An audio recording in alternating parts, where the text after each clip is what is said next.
In this episode of Sasquatch Theory, I sit down with Hugh, a lifelong outdoorsman whose experiences in the deep wilderness of Washington and Oregon have reshaped his understanding of what truly lives in the forests of the Pacific Northwest. Hugh isn't someone who went looking for answers about Bigfoot or cryptids, his encounters found him. What began as years of hunting, hiking, and exploring remote terrain gradually turned into a series of events so intense and consistent that he could no longer dismiss them as coincidence or imagination. Hugh has spent much of his life in areas few people ever see, traveling far beyond marked trails into rugged country where nature still dominates completely.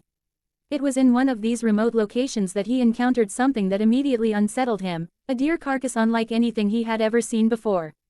The animal was mangled in a way that didn't align with known predators. There were no clean bite marks consistent with cougars or bears, no signs of scavenging that made sense.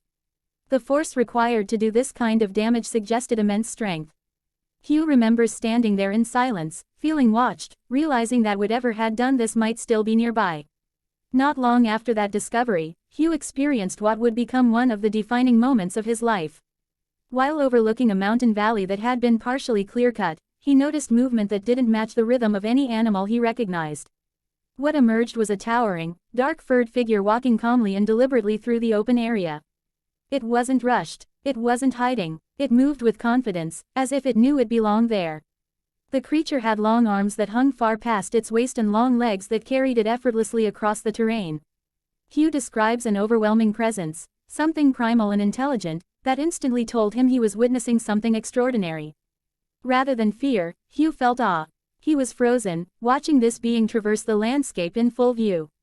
The proportions were wrong for a human, and the movement was unlike a bear. There was no mistaking it.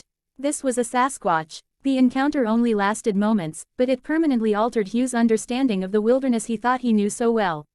As time went on, the experiences didn't stop. In another area deep within the forest, Hugh heard a roar that he says still haunts him to this day. It wasn't just loud, it was thunderous, echoing through an entire canyon and vibrating in his chest. The sound carried power, intelligence, and intent. It wasn't an animal cry born of fear or pain, it felt like a declaration. Hugh explains that no known creature in North America should be capable of producing a sound like that. The sheer volume and depth of the roar left no doubt that something massive was responsible. Beyond sightings and sounds, Hugh began noticing physical anomalies scattered throughout the wilderness. He found what he refers to as bone yards, collections of animal remains hidden deep in the forest, far from typical predator dens. The placement felt intentional, almost ritualistic. In other areas, he came across trees twisted and positioned in ways that defied natural explanations, including large trees uprooted and placed upside down. Pine cones from tree species not native to the region appeared in places they had no business being. These weren't random occurrences, they formed patterns, suggesting intelligence and purpose. Hugh emphasizes that these signs weren't isolated. They appeared across multiple locations in both Washington and Oregon, often in regions known for long-standing Bigfoot reports.